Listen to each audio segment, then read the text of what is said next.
Do any of these candidates, presidential candidates, scare you? Not on the Democratic side, no. What about the Republican side? Well, they all seem to be outdoing each other in who wants to go to war first with Iran, who wants to keep Guantanamo open longer and expand its capacity, things of that kind. They're competing with each other to appeal to the ultra-right-wing, warmongering element in our country, which I think is a minority of the total population. Who's scared? Iran. I think it would be a horrible mistake to attack Iran militarily.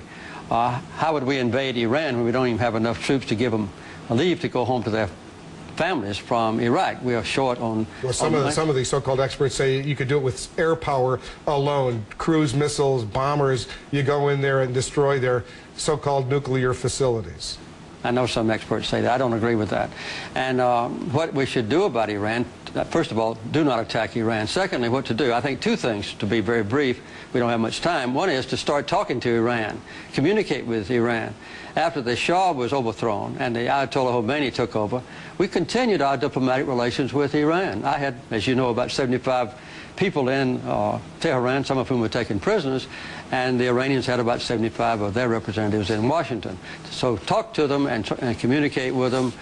Secondly, use strong diplomatic means to make sure they don't go ahead with the nuclear program. And I think and to quit threatening to attack them, because that just increases their fervor in developing all kinds of protective devices, including maybe nuclear weapons. You won't be surprised that Rudy Giuliani, the Republican presidential candidate, disagrees with you on this, and I'm going to play a little clip of what he says. Listen to this. I could almost write it for him, because I know the extreme cases that he has. All right, listen to this.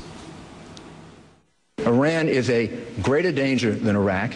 Iraq cannot be seen in a vacuum, and we have to be willing to use a military option to stop Iran from becoming nuclear. All right, what do you say to Giuliani?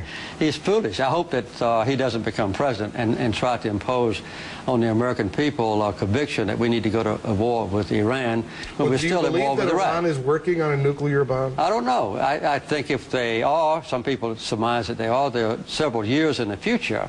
And I think we can best deter that by diplomatic relations with them and consultations with them, and stop threatening that we're going to attack them so they won't think that they have to respond with all kinds of devices. You know, you've been criticized for your handling of Iran when the Shah was in power, you know, in the late 70s. Looking back, all these years, knowing what's happened, sure, what, if anything, would you have done differently? I would have had one more helicopter in our rescue mission, which would have brought all the hostages out safe and free.